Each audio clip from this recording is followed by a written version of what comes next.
Баршаңызға қайырлы күн.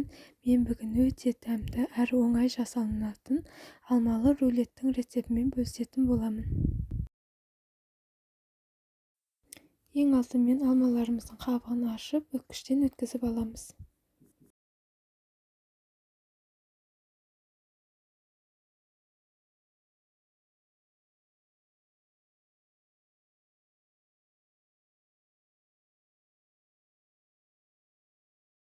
Алмамызды үккіштен өткізіп болғаннан кейін езілген грек жаңғағын және қантымызды қосып, газға қойып, суы тартылғанша араластырып аламыз.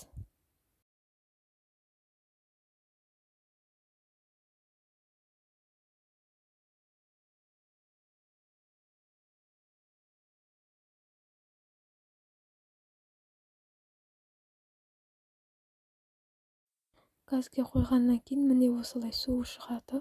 Осы суының бәрін бірін қалдырмай тартқызып аламыз.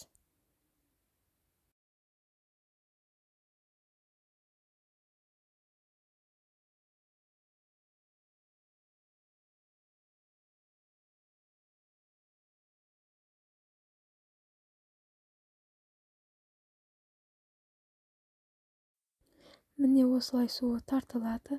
Тартылғаннан кейін табамызға пергамент қағазын төсеп, соның үстіне алмамызды біркелкі қылып жайып шығамыз.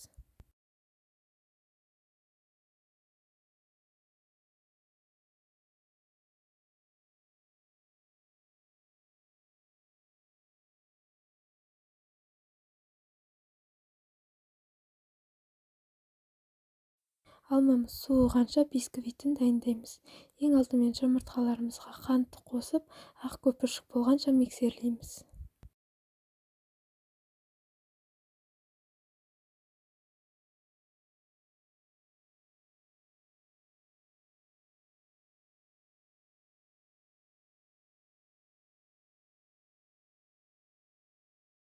Сосын сүтімізді қосып, 1-2 минут тағы миксерлеп аламыз.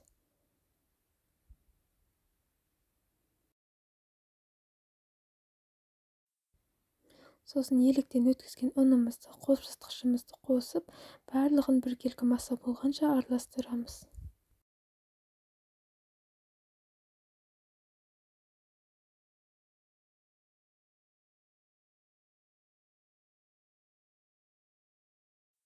Енді массамызды алманың үстіне құйып, біркелкі етіп жайып шығамыз. Сосын қызып тұрған 180 градустағы пешке қызарғанша пісіріп аламыз.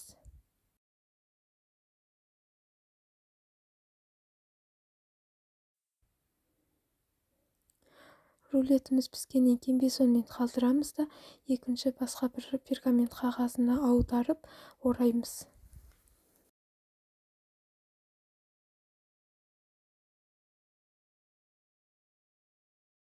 Видеодағыдай рулет қылып орап аламыз.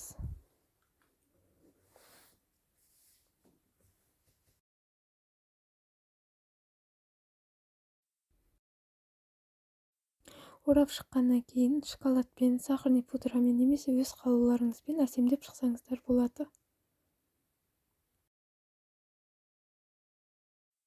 Міне осымен рулетіміз дайын.